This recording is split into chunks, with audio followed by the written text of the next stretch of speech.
Let's remind you about the Case-Shiller index. It is likely and frankly will report a negative number tomorrow. I don't want any of you to be surprised. Remember, Case-Shiller is a lagging indicator. It's typically 2 months in arrears. What Case-Shiller will be reporting tomorrow is not what is going on in real estate today, but it will be negative, and it will be the first of 3 or 4 consecutive negative numbers, in my opinion. Let's talk about new home sales. I believe new home sales are primed for a significant beat. And let's talk about the top 5 cities for renters. Folks, I'm recording this ahead of time. Normally we do these live, but I have a very special event I'm doing at 7 a.m. I'm recording content for the Real Estate WealthCon 23. This is an online event that occurs from September 6th to September 8th. They were gracious enough to reach out to me to talk about single family rentals. And of course, I want to represent you. I want to represent one rental at a time. So this is one time a year probably where I record ahead of time. I'm doing this at about 6:30 in the morning. So hopefully you can appreciate that. We will post it at 7:30. We will be back live tomorrow. So let's get into it. Let's talk about the top 5 cities that are best for renters. This is a calculation that includes cost of living, local economy, and quality of life. We will just go the list top down. It starts in Charleston, South Carolina, followed by Plano, Texas, Scottsdale, Arizona, Atlanta, Georgia, and Raleigh, North Carolina rounds out the top 5. This was a report you can find actually did have a top 10 list, but I thought that would be too long to go through on this show. So I just did the top 5. You can just Google it, top 10 cities for renters. I believe I found it on Yahoo Finance. Don't know if you saw this, but there was an interview talking about a couple, Mindy and Carl. Mindy, of course, from Bigger Pockets fame. She and her husband have achieved financial independence, the FIRE movement, financial independence, retire early. And she was interviewed on a rather large podcast, Ramit's show, I Will Make You Wealthy or Rich or something like that. I found it pretty interesting. A couple with 4.3 million in net worth, I believe, has a scarcity mentality. They're basically afraid to spend. In the article that I read, it talked about the time their daughter bought the most expensive item on the breakfast menu. I guess it was $20. The total bill came out to $99 after tip. And that apparently created some stress. I understand. I mean, when you do the FIRE movement, it is about reducing costs, right? It is about being religious by managing expenses. That is why you hear from a lot of folks, myself included, you really have 2 ways to get after it. You can reduce expenses or you can increase revenue. And of course, you can do both. I think it feels horrible to get to the top of the mountain and you're still carrying, that. In the article, it talked about the feel of being paralyzed when you are spending. I read the article. I'm not sure I understood these numbers. It sounds like they have $10,000 in savings, which I'm going to guess cash in a savings or checking account. Sounds like they have 925,000 in assets. I'm going to guess that's a trading account, like money they could get at if they needed it relatively quickly. It's rather liquid. Then they had 4.2 million in investments. I'm going to guess that's real estate, but I don't know for sure. I don't know if Mindy and Carl are landlords. What little I know of Mindy Jensen's story is they lived in homes for 2 years and took advantage of the IRS tax code. I don't know if you know this, but if you live in your home for 2 of the last 5 years, you can sell it. And if you're married, currently walk away with $500,000 tax-free. There is talk about doubling that up to $1 million, but I do think it is interesting. Ramit does talk about the focus on spending where it creates joy. I agree with that, although joy is really one of those words that you have to define for yourself, which I thought was pretty interesting. So again, also the FIRE movement, there's been some legends of the game going back to work. I think he's called the Financial Samurai. In the article, it just said Sam Dojan. He retired 11 years ago with $3 million and now is going back to work.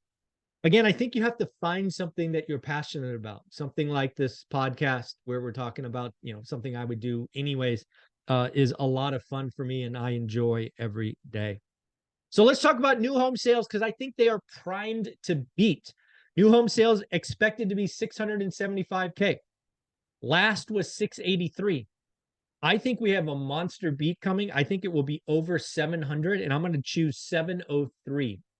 If you want to play this game with me, go ahead. This number comes out tomorrow morning at 7 a.m. I'm going to choose 703, a big beat. I can't believe personally that they are showing new home sales down from last month. But we'll see. You never know. I could be surprised. And then let's catch you up on PCE. PCE this Friday. There's 4 numbers we will go through, and we'll talk about each of them. First, there is headline. Last month was 4.4. Headline is expected to fall to 3.8. You will also hear month-on-month numbers. The last reading was 0.1. This month is expected to be 0.4. That's, going the wrong direction. And then core. Core has been proven to be really sticky. Last month was 4.7. This month is expected to be 4.7. Last monthly reading was 0.4. This month is expected to be 0.4. So again, PCE core, rather sticky, stubborn. This is not going to roll over until you see used car prices hit the number, and shelter. Shelter makes up the largest part of this, and shelter doesn't get really better until August and September. We've been talking about that all year. JP Morgan is now calling a recession in 2024 as their base case. They are saying that there may be a synchronized global slowdown in 2024. They do say that the U.S. has a 23% chance of avoiding a recession. That would be called the soft landing. The chances of a recession altogether are down from 61% to lower. So again, this is a lot going on. I read a lot article from LendingTree, or a survey from LendingTree that I thought was interesting. Apparently, in the last month, for the first time in 2 years, the buying power of the individual, or the household as they called it, has improved. Folks, this is really talking about real versus nominal wages, right? Our nominal wages may have gone up, but in real terms, they are falling. That's not good. Apparently, last month was the first time in 2 years that went the other direction. And hopefully that continues. It frankly is part of my call that real estate is flat, is that real wages increase from here. Where this goes is LendingTree said last month that 61% of Americans were living paycheck to paycheck. Now they estimate that it is 57% are living paycheck to paycheck. I remember how that felt. We were doing that for a lot of our early years. I saw that credit card rates are over 20%. If you have credit card debt at 20%, let me just say, paying that off, that's a huge return. Paying off 20% credit card debt is important. Read some more and more articles about what's going on in the UK, and it is truly sad. The mortgage catastrophe brewing in Britain is bad.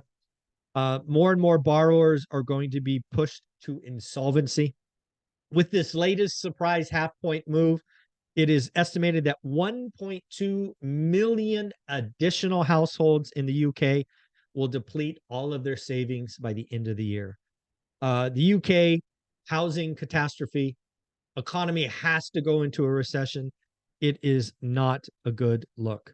And then lastly, I don't know if you saw this, but there have been 41 corporate defaults so far in the US this year. I want to highlight there is a lot more coming. I want to call out Brad Gustner from the All In podcast. He talked about 40% of these 1,400 unicorns being no product market fit. That's just an example. And again, 40% of 1,400, is 560. There are lots and lots of companies that have been living off debt that are essentially zombie companies.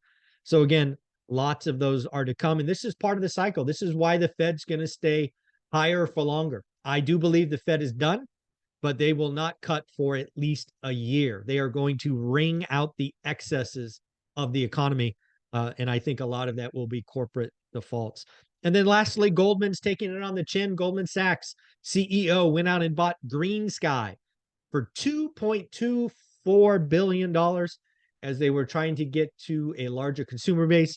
Now that has been a utter catastrophe or collapse or train wreck.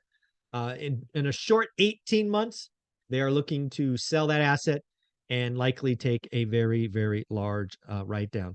So again, folks, I'm excited to record content for the Real Estate WealthCon 23. I am one of 50 plus presenters at the event. Again, it will be going on from September 6th to September 8th. My recording time is at 7 a.m. this morning. So that is why I recorded this. Remember, like, subscribe, comment. If you want to take a guess at the new home target, let me know. My guess is 703. 703,000. Expectation 675. Last was 683. So the experts think we're going down. I think we're going up, and I think it will be a rather large beat. And then as we started this, Case Shiller comes out tomorrow. I fully expect it to be negative. I fully expect the crash bros and doomers to run with it. Just realize it's old information. We've expected it all year. If you go back to my 12 crazy housing predictions, I told you that there will be 4 months that we go negative because we were kind of in a huge bubble last year. So again, lots of stuff going on. I hope you enjoyed this. Take care of yourself. Bye-bye.